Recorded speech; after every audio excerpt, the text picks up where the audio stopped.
Hello my dear student, good morning.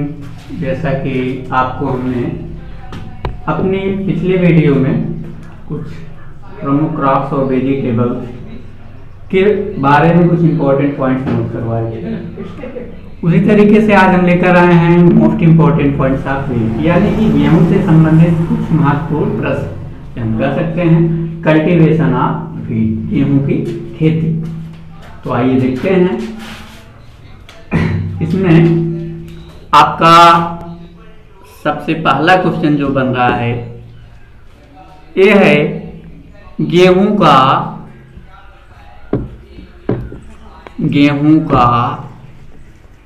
वानस्पतिक नाम। गेहूं का वानस्पतिक नाम, या इसी को हम शॉर्ट फॉर्म में बॉटनिकल नेम ऑफ व्हीट बोलते हैं।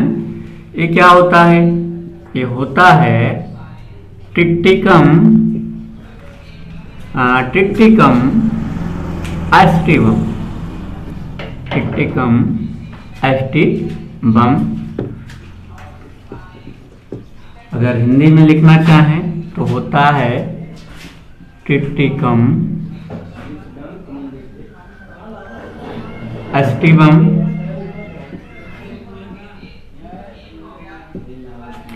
आप जानते हैं कि किसी भी जीवधारी का, अगर चाहे वनस्पति हो चाहे जंतु हो, यदि हम उसका साइंटिफिक नेम लिख रहे हैं तो पहला अक्षर कैपिटल और दूसरा अक्षर स्मॉल लिखते हैं, उसके बाद अंडरलाइनिंग करते हैं।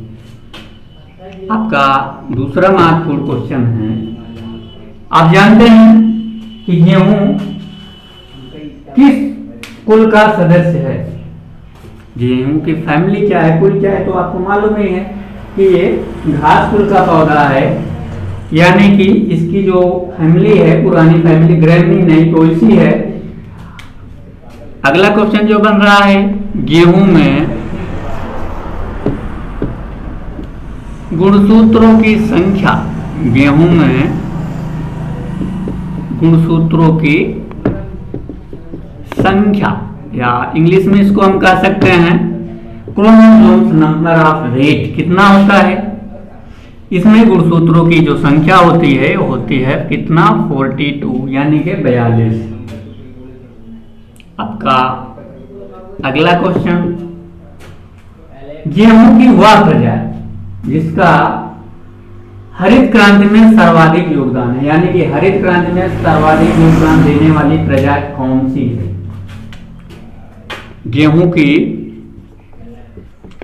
वह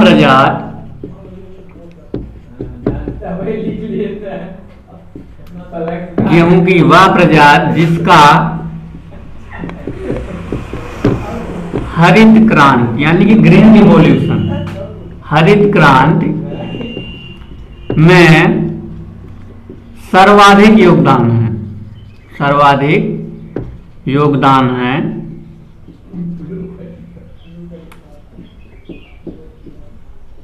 कौन सी है? इसको हम आपको बता रहे हैं। इस वैरायटी का नाम है HD 2329। क्या है? HD 2329। HD 2329। अगला क्वेश्चन, गेहूं किस प्रकार का फल है? यानी कि गेहूं के फल का प्रकार क्या है? देख लीजिए, गेहूं किस प्रकार का फल है, या हम लिख सकते हैं इसको गेहूं के फल का प्रकार। गेहूं के फल का प्रकार ए देखिए, इसके फल का प्रकार है कैरीऑप्सिस। क्या है? कैरीऑप्सिस। कैरीऑप्सिस। अगला महत्वपूर्ण क्वेश्चन,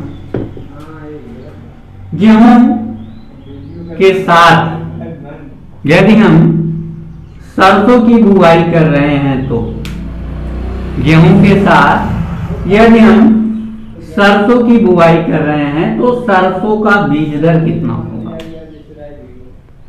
लिख सकते हैं क्वेश्चन में, गेहूं के साथ सरसों का बीज दर।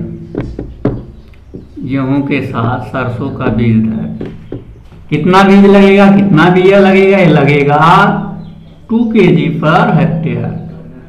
और इस पद्धति को हम क्या कहते हैं, इस सिस्टम को क्या कहते हैं, यदि हम गेहूं के साथ सरसों की खेती कर रहे हैं तो उसको हम कहते हैं, क्या कहते हैं, मिश्रित खेती। क्या कहते हैं, मिक्स्ड क्रॉपिंग। अगला क्वेश्चन, गेहूं में पाई जाने वाली प्रोटीन का नाम। गेहूं में पाई जाने वाली प्रोटीन का नाम। गेहूं में पाई जाने वाली प्रोटीन का नाम। वह कौन सी प्रोटीन है जो गेहूं में पाई जाती है, उसका नाम क्या है? तो ये है ग्लूटिन। क्या है? ग्लूटिन। क्या है? ग्लूटिन। अगले क्वेश्चन पे चलते हैं, क्वेश्चन नंबर 7। गेहूं का टेस्ट वेट, यानी कि गेहूं का जो टेस्ट वेट होता है कितना होता है? गेहूं का टेस्ट वेट 1000 दानों का भार। गेहूं का टेस्ट वेट कितना होता है? ये होता है, आपको और भी फसलों का टेस्ट वेट बताए हैं, लेकिन गेहूं का टेस्ट वेट देख लीजिए, होता है 40 ग्राम। कितना होता है? 40 ग्राम। अच्छा, एक बात और, आप जानते हैं गेहूं की फसलों में बहुत से प्रकार के खरपतवार होते हैं। इन खरपतवारों में गेहूं का सबसे प्रमुख खरपतवार है गेहूं का मामा, जिसका वानस्पतिक नाम है फाइलैरिस माइनर। इसको भी जान लीजिए कि गेहूं के मामा का टेस्ट वेट, गेहूं के मामा का टेस्ट वेट,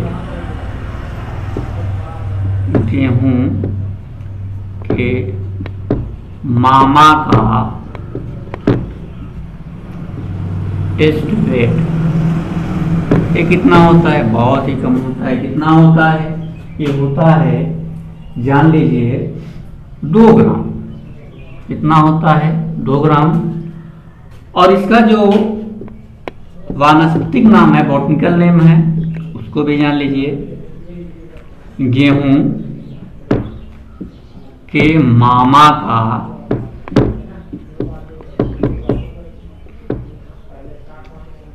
बॉटनिकल नेम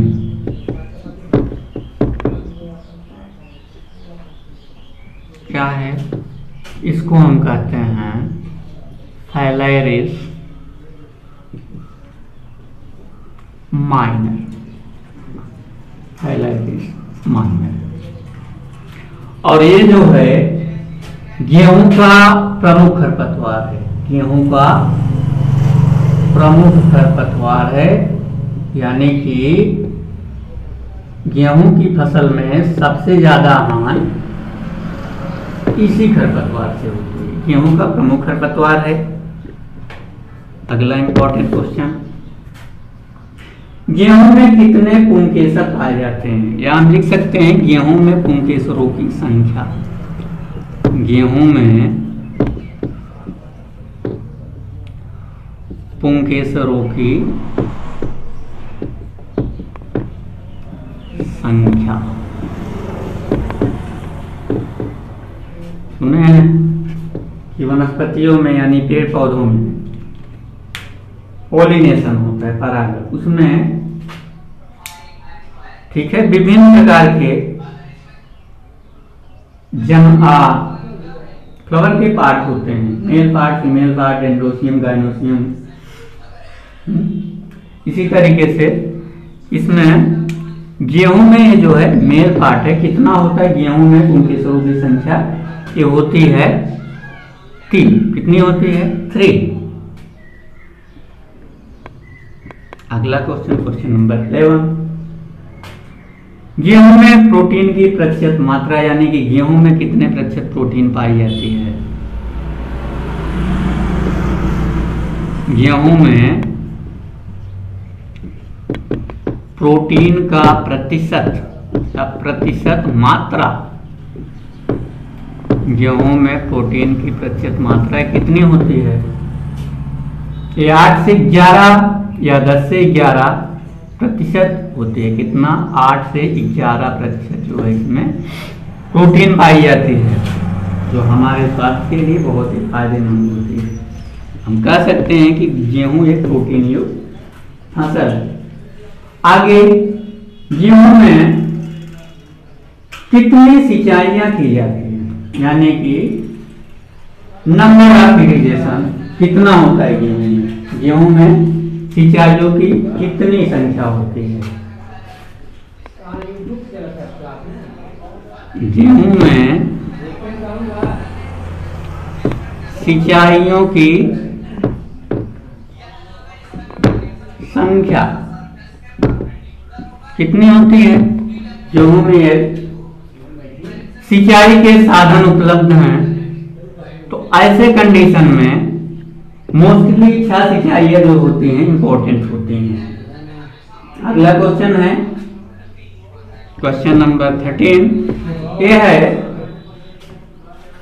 गेहूं के साथ यदि हम सरसों उगा रहे हैं तो इनमें जो लाइनों की संख्या होती है कितनी होती है? गेहूं सरसों में लाइनों का अनुपात, गेहूं व सरसों में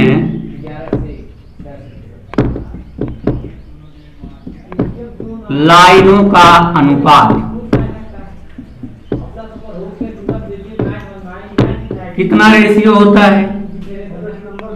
गेहूं व सरसों में लाइनों का अनुपात ये होता है 9:1, 9:1। यानी कि जब मिलवा खेती के मिश्रित खेती के रूप में दोनों को उगाते हैं साथ में, तो 9 लाइन गेहूं की, उसके बाद 1 लाइन सरसों की। अगला इंपॉर्टेंट क्वेश्चन है, गेहूं में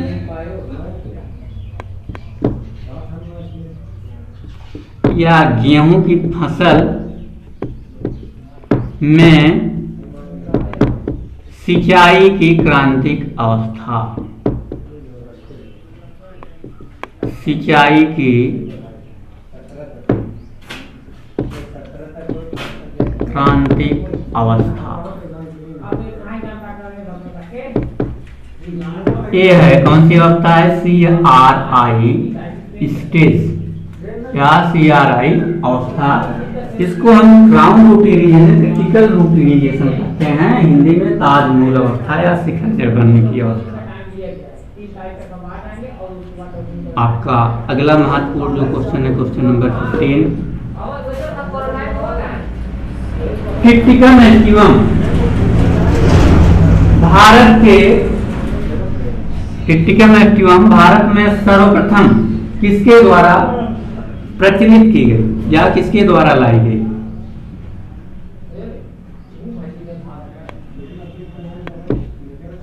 Triticum aestivum, Triticum aestivum Bharat में सर्वप्रथम किसके द्वारा प्रचलित की गई? ट्रिटिकम एस्टिवम भारत में सर्वप्रथम किसके द्वारा प्रचलित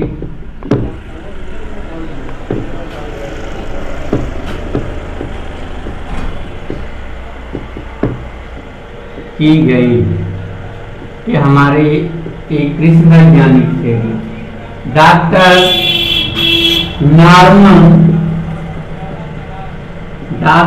Norman E Borlaug, doctor Norman E Borlaug. अगला महत्वपूर्ण क्वेश्चन, गेहूं में बौनेपन के लिए, गेहूं में बौनेपन के लिए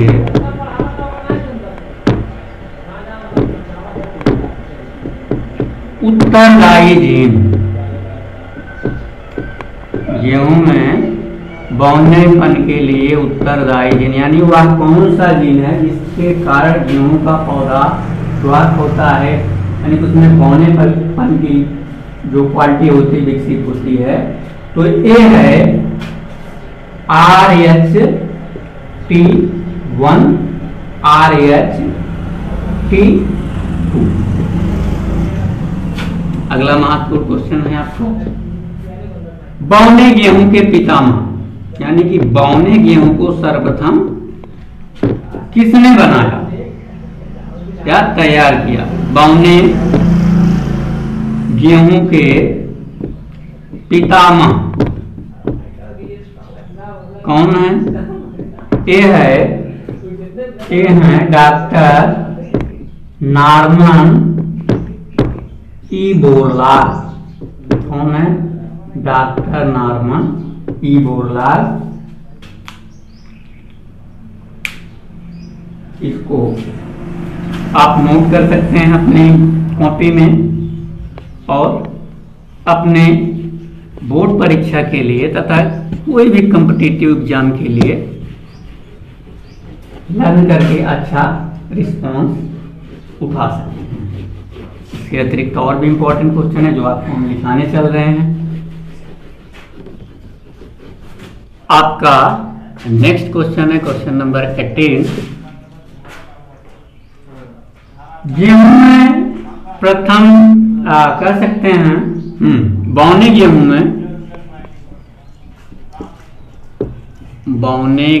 में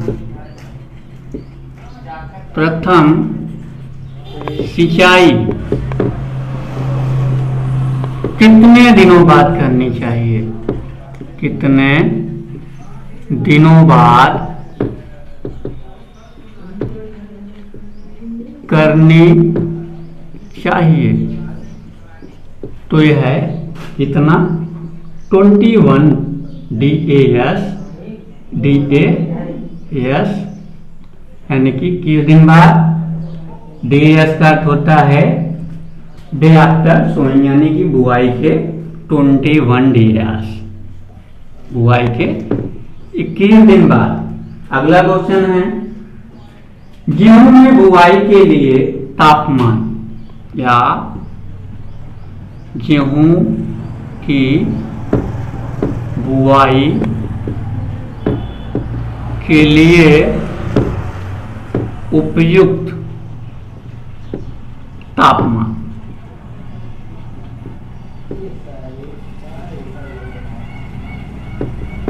स्वयं टाइम कितना टेम्परेचर होना चाहिए? ये होना चाहिए 24 से 26 अंश सेंटीग्रेड। क्वेश्चन नंबर 20 को भी देख लीजिए। गेहूं के पुष्पक्रम को क्या कहते हैं? गेहूं के पुष्पक्रम को क्या कहते हैं?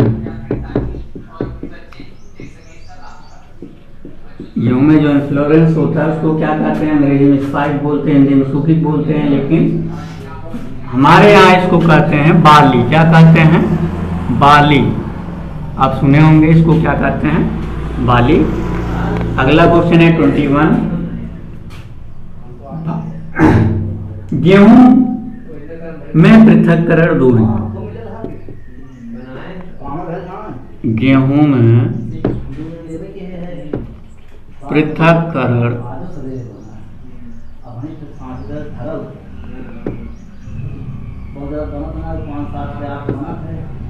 गेहूं में पृथक्करण दूरी, यानी कि यदि हम बीज तैयार कर रहे हैं तो बीज में प्योरिटी लाने के लिए जो हम गेहूं की खेती करते हैं उस स्थान से गेहूं की दूसरी प्रजाति की जो फसल है कम से कम 3 मीटर की दूरी में होनी चाहिए। कितना? 3 मीटर की दूरी में होनी चाहिए, यानी कि आपकी बीज वाली फसल से 3 मीटर दूर होना चाहिए। अगला है क्वेश्चन नंबर 22। गेहूं में यदि हम डिबलर से बुआई कर रहे हैं तो बीज दर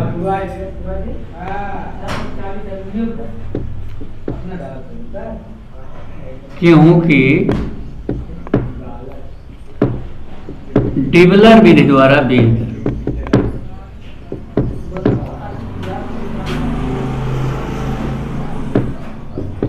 जानते हैं, डिबलर में खूंटियां बनी होती हैं और एक निश्चित निर्धारित दूरी पर यह बुआई करती हैं। तो इसमें जो सीड रेट लगेगा, बीज दर लगेगा, वो कम लगेगा। कितना लगेगा? 25 से 30 kg पर हेक्टेयर। 25 से 30 kg पर हेक्टेयर लगता है। अब है भारत में सर्वाधिक गेहूं उत्पादन करने वाला राज्य, वह कौन सा राज्य है? भारत में सर्वाधिक गेहूं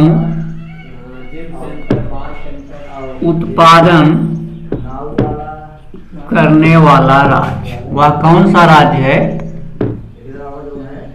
जो सर्वाधिक गेहूं का उत्पादन करता है? तो यह है आपका उत्तर प्रदेश। उत्तर प्रदेश। Question number 24। विश्व में सर्वाधिक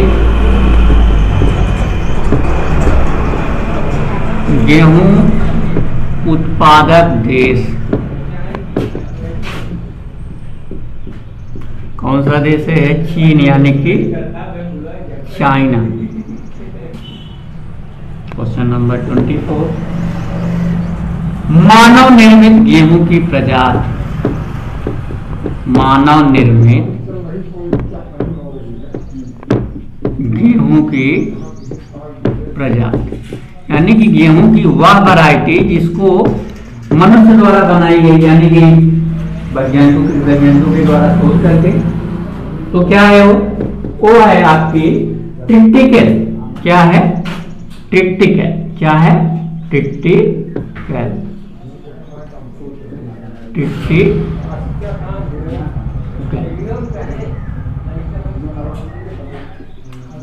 टिक्टिकल क्रॉस है, यानी कि इसको किसके क्रॉस के द्वारा निकाला गया? टिक्टिकल किसका संकरण है? ये हम लिख सकते हैं। टिक्टिकल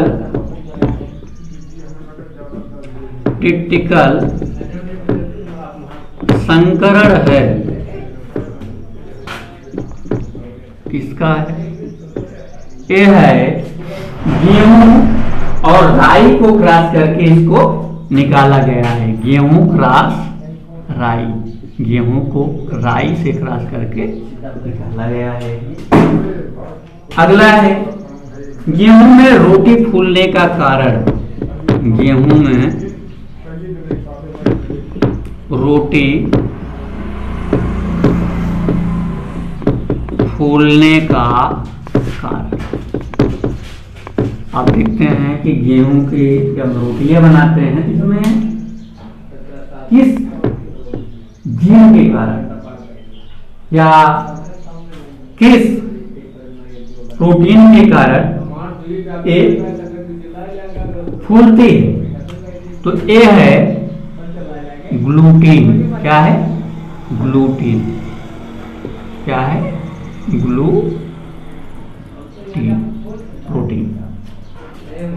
आगे आप जानते हैं कि गेहूं के रोटी को हम खाते तो उसमें एक मिठास आता है, स्वाद आता है, जिसके कारण उसको हम आसानी से खा लेते। तो ये किसके कारण होता है? गेहूं में रोटी स्वादिष्ट होने का कारण। गेहूं में रोटी स्वादिष्ट होने का कारण, स्वादिष्ट होने का कारण ये है जीनोम बी। क्या है? Genome D. जीनो डी के कारण ऐसा होता है। अगला महत्वपूर्ण क्वेश्चन, क्वेश्चन नंबर 29। अनाज का राजा किस फसल को कहते हैं? अनाज का राजा यानी कि king of cereal, cereals of king,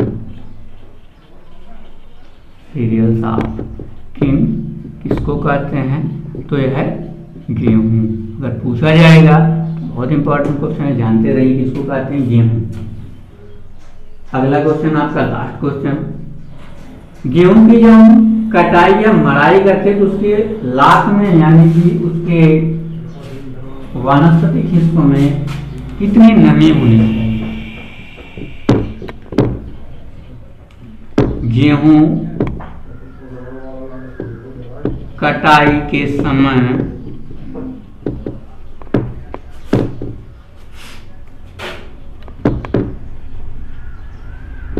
पौधों में आवश्यक नमी कितना होना चाहिए? ये होना चाहिए 25 से 30%, यानी कि harvesting time moisture for wait कितना होना चाहिए? 25 से 30%। तो ये आपके गेहूं से संबंधित कुछ महत्वपूर्ण प्रश्न और उनके आंसर थे, जिसको हमने नोट करा दिया है, जो आपके भविष्य के फ्यूचर के लिए विभिन्न कॉम्पिटिटिव एग्जाम के लिए बहुत ही मोस्ट इंपॉर्टेंट है। इसी तरीके से और भी महत्वपूर्ण फसलों से संबंधित महत्वपूर्ण प्रश्न और उनके उत्तर हम लेकर आएंगे। इसके लिए यदि आपको ऐसे ही अच्छे अच्छे वीडियो चाहिए तो इसके लिए हमारे चैनल को लाइक और सब्सक्राइब करें तथा इसको ज़्यादा से ज़्यादा शेयर करें।